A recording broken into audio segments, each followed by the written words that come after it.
Saudara-saudari terkasih, apakah saudara sudah memulai hari ini dengan penuh sukacita dan punya niat untuk berbuat baik meskipun kecil? Semoga Tuhan memberkati niat baik saudara. Hari ini jangan lupa hidup sepenuh hati, karena hidup hanya sekali, jadi harus menjadi inspirasi. Inspirasi hari ini tentang ego, tentang saya. Kita sering mendengar orang yang egois. Ada yang mengatakan orang yang egonya besar. Sebetulnya ego itu apa? Dan bagaimana kita bisa mengurangi ego? Kalau perlu, kemudian menghilangkannya. Sehingga tidak ada lagi ego atau egoless. Ego sebetulnya adalah sebuah kumpulan dari memori, kumpulan dari ingatan, kumpulan dari pikiran yang berusaha untuk menjadi solid. Karena pikiran itu, memori itu begitu cair, mudah lenyap, datang dan pergi. Kita bisa berpikir satu hari 30.000, 40.000, 50.000 pikiran. Karena itu banyak sekali. Dan itu datang dan pergi silih berganti. Dan tentu tidak stabil. Nah, ego adalah pikiran, memori yang berusaha menjadi stabil. Lalu berusaha memperjuangkan diri menjadi sosok tertentu, menjadi pribadi, menjadi pelaku yang seringkali kita percayai itu ada dalam diri kita. Dan itu kemudian diberi nama aku atau menjelma menjadi saya. Itulah ego. Tetapi kalau kita teliti, saya ini sebetulnya ide, gagasan, tidak real. Dan saya ini seringkali mengklaim segala-galanya sebagai saya yang melakukan. Saya ini the doer, pelaku. Yang sebetulnya itu hanya klaim. Misalnya, saya mengklaim bahwa diri ini adalah diri saya. Tentu itu nggak benar karena itu klaim saja. Mengapa? Karena di dalam diri kita ini bukan hanya satu individu, ribuan, jutaan bahkan. Misalnya di lambung, itu ada banyak bakteri dan di usus juga jumlahnya banyak sekali yang memproses makanan supaya kemudian bisa diserap ke dalam tubuh. Bagaimana bisa mengatakan itu adalah saya? Saya kok banyak sekali. Itu juga klaim. Saya yang mengklaim. Lalu pikiran, itu juga diklaim oleh yang namanya ego yang disebut saya itu. Pikiran saya. Bagaimana pikiran saya? Karena pikiran itu tidak tahu datangnya dari mana, perginya kemana. Kita prediksi habis ini mikir ini atau mikir, nggak bisa. Bagaimana itu menjadi pikiran saya ketika saya sendiri tidak bisa mengendalikan. Bahkan tidak tahu datangnya di mana, perginya kemana. Bahkan tidak ingat bahwa pernah memikirkan hal itu. Misalnya, saya tanya, tadi jam 10 pagi atau 10:15 mikir apa? Ya tidak ingat, pikirannya banyak sekali.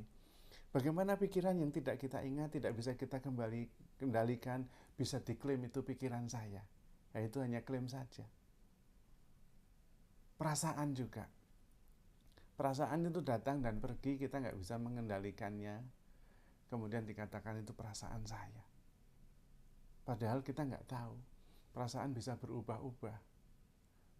Dan kadang-kadang kita tidak bisa mengendalikannya. Tetapi saya itu tukang klaim. Ya, bisa mengklaim bahwa itu perasaan saya. Badan ini juga diklaim sebagai badan saya. Bagaimana bisa diklaim sebagai badan saya ketika kita tidur aja dia bekerja sendiri. Nafas ini disuruh berhenti ya nggak bisa diatur. Dia melakukannya sendiri. Demikian juga usus, lambung bekerja sendiri. Tidak akan nurut oleh perintah saya. Bagaimana itu bisa dikatakan ini badan saya? Lalu sayanya itu letaknya di mana? Ya nggak ada juga. Perasaan ya perasaan, tidak usah menjadi perasaan saya.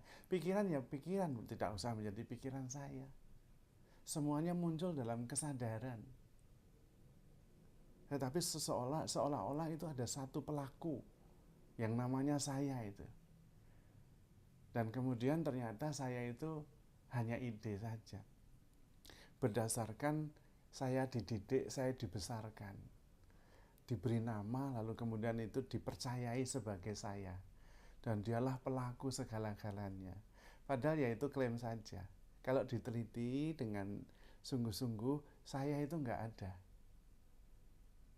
Tidak ada sebuah kendali dalam otak kita ini yang dikontrol oleh yang namanya saya. Nggak ada. Penelitian dan sebagainya nggak pernah menemukannya. Itu hanya klaim dari ego. Kita bisa kok hadir sepenuhnya tanpa harus ada pelakunya. Hadir sebagai kesadaran. Saya adalah kesadaran yang hadir sepenuhnya. Tanpa ada pelaku di belakangnya. Saya adalah keterbukaan. Saya adalah kasih. Dan ketika kita menyadari bahwa saya ini kasih, kesadaran yang tanpa batas, tanpa bentuk, roh, maka kemudian kita bebas dari klaim si aku tadi itu. Dan kemudian di situ kita mengalami kebebasan, mengalami kelepasan dan kelegaan. Tidak lagi terbelenggu oleh klaim si aku tadi yang sangat sempit sebetulnya. Yang membuat kita tidak bahagia, membuat kita menderita, membuat kita kemudian tidak mampu mengasihi dan selalu berkuasa, berusaha untuk mengontrol dan mengendalikan. Yang tentu semuanya itu juga ilusif, tidak nyata.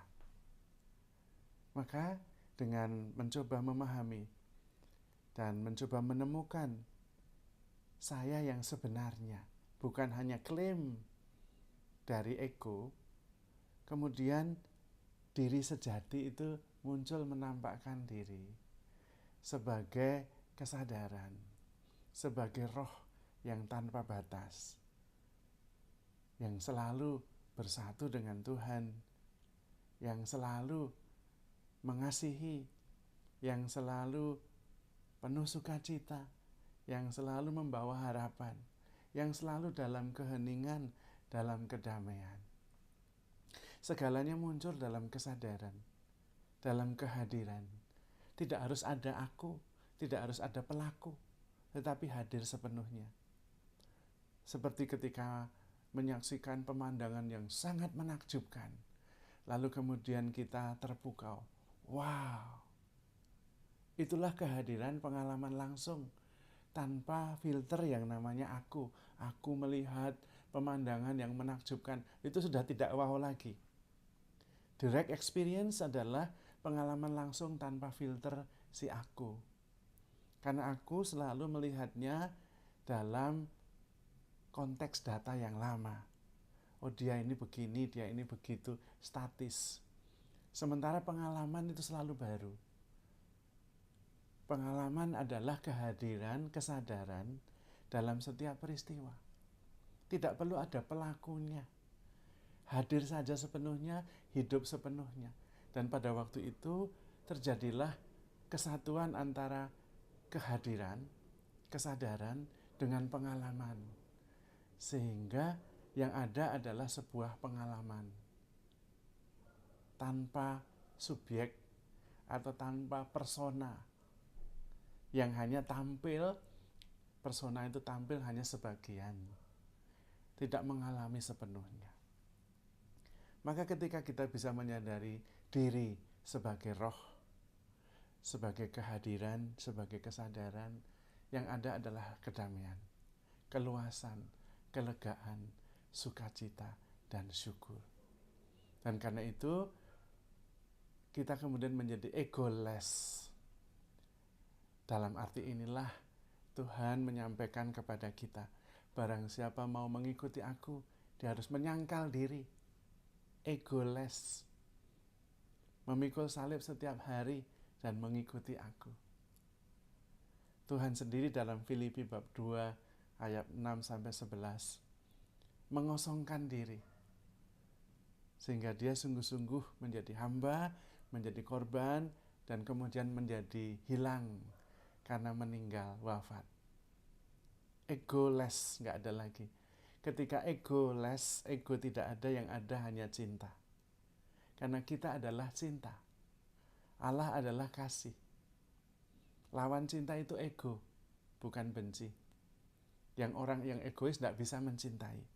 Maka ketika ego itu makin hilang, makin berkurang, cinta makin besar.